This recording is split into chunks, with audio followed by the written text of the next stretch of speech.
नमस्कार, फाइटर समाचार में आपका स्वागत है। पेश आज 3 नवंबर शाम 7 बजे राजस्थान की खास खबरें। भरतपुर पुलिस ने जंगल में बुलाकर अपने 2 साथियों के साथ लोगों को हनी ट्रैप में फंसाने वाली युवती अर्चिता को उसके 2 साथियों ताहिर और शैलेश के साथ गिरफ्तार किया है। युवती अफेयर कर युवकों को जंगल में मिलने बुलाती थी। इस दौरान उसके साथी पीड़ित के साथ उसके अश्लील फोटो वीडियो खींचकर ब्लैकमेल कर रुपए ऐंठते थे। एएसपी महेश मीणा ने बताया कि आबिद निवासी हाजीवास और जाहिद निवासी खादरीवास ने रिपोर्ट दी कि हम दोनों तिलकपुरी जा रहे थे। अमरुका पहुंचे तो हमारे पास मुजाहिद निवासी मुगस्का का फोन आया। उसने अमरुका सोमका रोड पर बुलाया। जैसे ही वे वहां पहुंचे तो वहां मुजाहिद, ताहिर भूरा निवासी मुगस्का, शैलेश निवासी महरगांव महाराष्ट्र और 2 अन्य थे। उन्होंने उन्हें पीटा और उन्हें रस्सियों से बांध दिया। शैलेश ने अपनी गर्लफ्रेंड आरसीदा निवासी नांगल के साथ उनके फोटो खींचकर कहा कि हम तुम्हें गैंगरेप में फंसाएंगे, नहीं तो घर वालों से 5 लाख रुपए मंगवा कर दो। परिजनों से 2 लाख रुपए मंगवाए, उसके बाद उन्हें छोड़ा था। चित्तौड़गढ़ की मुख्य न्यायिक मजिस्ट्रेट अदालत ने फर्जी वसीयत तैयार कर जमीन अपने नाम करवाने के मामले में आरोपी पुष्पेंद्र सिंह को दोषी ठहराते हुए 5 साल के कठोर कारावास की सजा सुनाई है। साथ ही अदालत ने उस पर 20,000 रुपये का जुर्माना भी लगाया है। यह फैसला पीठासीन अधिकारी संतोष कुमार बैरवा ने सुनाया। आरोपी ने अपने मृत पिता और एक मृत गवाह के फर्जी हस्ताक्षर करवा कर जमीन हड़पने की साजिश रची थी। अभियोजन अधिकारी सीमा मालवीय ने बताया कि यह मामला साल 2022 का है। नरेंद्र सिंह ने अप्रैल 2022 में सदर थाने में रिपोर्ट दर्ज करवाई थी। शिकायत में कहा था कि 22 मार्च 2022 को आरोपी ने उनके प्लॉट की बाउंड्री वॉल जेसीबी से तुड़वा कर वहां ईंटें डलवा दी। जांच में पता चला कि आरोपी ने अपने पिता के नाम पर फर्जी वसीयत बनवाई थी और उस पर मृत पिता व गवाह के नकली साइन करवाए थे। जांच में यह मामला धोखाधड़ी और जालसाजी का साबित हुआ। चूरू के सरदार शहर में स्कॉर्पियो और कार की टक्कर हो गई। हादसे में कार सवार पिता और उसकी बेटी की मौत हो गई। वे स्कॉर्पियो सवार 7 लोग घायल हो गए। हादसा सरदार शहर तारानगर मार्ग पर नैनासर टोल प्लाजा के पास हुआ। पुलिस ने बताया तारानगर के गोगटिया गांव निवासी कार सवार सुल्तान और उसकी बेटी ममता की हादसे में मौत हो गई। सुल्तान सेना से रिटायर हैं। वे अभी हनुमानगढ़ जिले के पल्लू में एसबीआई बैंक में गार्ड के पद पर तैनात थे। वहीं भीमसर गांव से बारात लेकर तारानगर से गाजवास जा रहे स्कॉर्पियो सवार जितेश, अनिल पुरी, पवन सारण, विनोद, दीपक, पवन, धर्मेंद्र हादसे में घायल हुए हैं। स्थानीय लोगों की मदद से सभी घायलों को निजी वाहनों से सरदार शहर के राजकीय उप जिला अस्पताल पहुंचाया गया। पुलिस हादसे की जांच कर रही है। पंजाब विजिलेंस ब्यूरो ने होशियारपुर जिले के महिलपुर वन विभाग में तैनात एक वन कर्मचारी सुरेंद्रजीत पाल को 15,000 रुपये की रिश्वत लेते हुए रंगे हाथों गिरफ्तार किया है। गढ़शंकर तहसील निवासी लकड़ी व्यापारी ने विजिलेंस में शिकायत दी कि वह कानूनी रूप से लकड़ी कटाई का काम करता है। 11 अक्टूबर को वह अपने साथी गुरविंदर के साथ काम खत्म कर गांव लौटा था। घर पहुंचने के बाद गाड़ी में रखे औजार गायब मिले। सरपंच हरप्रीत सिंह ने बताया कि माहिलपुर के रेंज अधिकारी अमरजीत सिंह औजार जब्त कर ले गए हैं। वह सरपंच के साथ वन विभाग कार्यालय पहुंचा तो अफसर ने उस पर सरकारी पेड़ चोरी का आरोप लगाते हुए 1.25 लाख जुर्माना भरने को कहा और औजार वापस करने के लिए 31,000 की रिश्वत मांगी। शिकायतकर्ता ने बातचीत रिकॉर्ड कर विजिलेंस को सबूत सौंपे।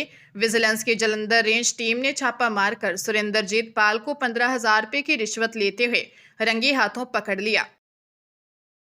झालावाड़ जिले में राजस्थान मध्य प्रदेश सीमा पर चंवली के पास एक सड़क दुर्घटना में पति की मौत हो गई, जबकि उसकी पत्नी गंभीर घायल हो गई। एक तेज रफ्तार कार ने उनकी बाइक को टक्कर मार दी थी। यह घटना तब हुई जब डूंगरगांव निवासी 40 वर्षीय हेमराज अपनी पत्नी संपत बाई के साथ उखरे गांव में एक रिश्तेदार के कार्यक्रम में शामिल होकर वापस अपने डूंगरगांव लौट रहे थे। अस्पताल चौकी प्रभारी भीम सिंह ने बताया कि मध्य प्रदेश की ओर से आ रही एक तेज रफ्तार कार ने चंवली के समीप उनकी बाइक को टक्कर मार दी। दुर्घटना में पति पत्नी गंभीर रूप से घायल हो गए। उन्हें तुरंत झालावाड़ के एसआरजी अस्पताल पहुंचाया, जहां इलाज के दौरान हेमराज की मौत हो गई, जबकि उनकी पत्नी संपत बाई का इलाज अभी भी जारी है। राजस्थान विधानसभा में नेता प्रतिपक्ष टीकाराम जूली ने कहा, मंगला पशु बीमा योजना कागजों में चल रही है। जूली ने कहा, हमारी सरकार में 80 लाख पशुओं का बीमा पंजीकरण हुआ था, लेकिन बीजेपी शासन में यह घटकर सिर्फ 20 लाख रह गया है। उन्होंने कहा कि बीजेपी सरकार ने घोषणा पत्र में किए वादे मंगला पशु बीमा योजना को अब तक पूरी तरह लागू नहीं किया। जूली ने कहा कि यह योजना अब कागजों और बयानों तक सीमित रह गई है, जबकि बीजेपी ने 2023 के चुनावों में पहले पशुपालकों के हित में इसे बड़ी योजना के रूप में प्रचारित किया था। कांग्रेस सरकार के कार्यकाल में शुरू की गई कामधेनु पशु बीमा योजना के तहत पंजीकरण की प्रक्रिया लगभग पूरी हो चुकी थी, केवल सर्वे का काम शेष था। लेकिन बीजेपी ने सत्ता में आते ही योजना को ठंडे बस्ते में डाल दिया। करीब 1 साल तक कोई नई बीमा योजना लागू नहीं की गई। इस देरी से लाखों पशुपालकों को आर्थिक नुकसान हुआ है। राजस्थान में गैंगस्टर और बदमाशों पर पुलिस ने शिकंजा कसना शुरू कर दिया है। झुंझुनू एसपी ब्रजेश ज्योति ने बताया, गैंगस्टर्स के अकाउंट पर पैनी नजर रखी जा रही है। गोठड़ा थाना अधिकारी हेमराज के नेतृत्व में टीम गठित कर बदमाशों के फॉलोअर्स की पूरी जानकारी कलेक्ट की। फिर कुख्यात गैंगस्टर रोहित गोदारा गैंग की सोशल मीडिया पर बने पेज को फॉलो करने वाले 22 वर्षीय विकास उर्फ बाजी मीणा निवासी टॉडपुरा को गिरफ्तार किया। साथ ही अन्य मामलों में 6 आरोपियों 37 वर्षीय दीपक महाजन निवासी खिरोड़, 40 वर्षीय कमल महाजन निवासी खिरोड़, 30 वर्षीय दिनेश महाजन निवासी बलारा सीकर, 51 वर्षीय दशरथ सिंह राजपूत निवासी गोठड़ा, 48 वर्षीय गिरवर सिंह राजपूत निवासी गोठड़ा और 45 वर्षीय भागीरथ सिंह राजपूत निवासी गोठड़ा को भी गिरफ्तार किया गया है। पुलिस गैंगस्टर से संपर्क को लेकर भी पड़ताल कर रही है। अजमेर जिले में आई पंजाब के जलंधर की कमिश्नरेट पुलिस ने जलंधर के भार्गव कैंप में चर्चित विजय ज्वेलर लूट कांड के तीनों आरोपियों को गिरफ्तार किया है। आरोपियों की पहचान कुशल, गगन और करण के रूप में हुई है। लूट की वारदात के बाद में कमिश्नरेट पुलिस की स्पेशल टीमें आरोपियों को ट्रेस करने में जुटी हुई थी। पुलिस को इनपुट मिला था कि आरोपी अजमेर की तरफ फरार हुए हैं, जिसके बाद टीमें वहां भेजी गई और तीनों को गिरफ्तार कर लिया गया। हालांकि आरोपियों की गिरफ्तारी को लेकर पुलिस अधिकारियों ने अभी कोई आधिकारिक बयान नहीं दिया है। घटना के मास्टरमाइंड कुशल ने लांबड़ा में किसी की हत्या की थी। थाना भार्गव कैंप पुलिस का कहना है कि हत्या मामले का रिकॉर्ड मंगवाया गया है। ये हत्या 2021 में हुई थी। इस मामले में उसे 10 साल की कैद हुई थी। इसके बाद वह 4 साल की कैद काटकर बेल पर आया था। जलंधर के अलग अलग थानों में इस पर 6 पर्चे हैं। डूंगरपुर के उप प्रधान के पति और बेटों ने हिस्ट्री शीटर की हत्या कर दी। हिस्ट्री शीटर का शव सड़क किनारे पड़ा मिला। पास में उसकी बाइक पर खड़ी थी। पुलिस और एफएसएल की टीम ने घटनास्थल से सबूत जुटाए हैं। वारदात के बाद से आरोपी फरार हैं।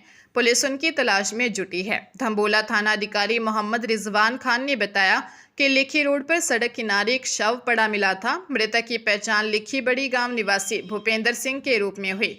भूपेश सिंह धम्बोला थाने का हिस्ट्री शीटर था।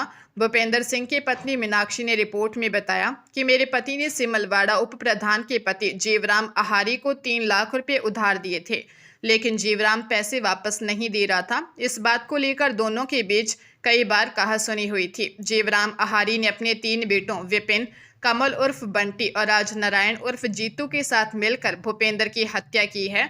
फिलहाल पुलिस आरोपियों की तलाश में जुटी हुई है। हरियाणा के हिसार के हांसी के नजदीकी गांव भीमनगर के पास एक दर्दनाक सड़क हादसे में पत्नी की मौत हो गई, जबकि उसका पति गंभीर घायल हो गया। जानकारी के अनुसार भीमनगर निवासी काजल अपने पति सचिन के साथ किसी शादी समारोह में शामिल होने के लिए गांव आई थी। दोनों समारोह से लौट रहे थे, तभी हांसी की तरफ से तेज रफ्तार से आ रहे एक ट्रॉले से उनकी बाइक की भिड़ंत हो गई। काजल ने मौके पर ही दम तोड़ दिया, जबकि सचिन गंभीर रूप से घायल हो गया। पुलिस ने दोनों को अस्पताल पहुंचाया। डॉक्टरों ने काजल को मृत घोषित कर दिया, जबकि पति की हालत नाजुक बनी हुई है। मृतका काजल की शादी करीब 2.5 साल पहले सिवानी के गांव गेंडावास में हुई थी। वह 1.5 वर्ष की बच्ची की मां थी। परिजनों का रो रो कर बुरा हाल है। पुलिस ने ट्रॉले चालक के खिलाफ मामला दर्ज कर जांच शुरू कर दी है। राजस्थान रोडवेज में बदलाव के साथ ही घाटे पर नियंत्रण किया गया है। अब राज्य सरकार नई बसें और खरीदेगी। रोडवेज में बेहतर प्रबंधन, सुपरविजन और संसाधनों का प्रभावी उपयोग सुनिश्चित किया जा रहा है। पूर्ववर्ती सरकार के समय रोडवेज का वार्षिक ऑपरेशन घाटा लगभग 1000 करोड़ पहुंच गया था, जो वर्तमान सरकार की पारदर्शी नीति के कारण अब लगभग 300 करोड़ रुपए प्रति वर्ष ही रह गया है। उल्लेखनीय है कि 810 नई बसों की खरीद और 352 बसों को अनुबंधित कर रोडवेज के बेड़े और रूट नेटवर्क को मजबूत किया है। इससे रोडवेज सेवाएं यात्रियों के लिए अधिक लाभप्रद बनी हैं। रोडवेज की वित्तीय स्थिति में भी निरंतर सुधार के लिए सकारात्मक प्रयास किए जा रहे हैं। आने वाले समय में 800 नई बसें बेड़े में शामिल कर यात्रियों को और अधिक सुरक्षित और सुव्यवस्थित यात्रा सुविधाएं प्रदान की जाएंगी।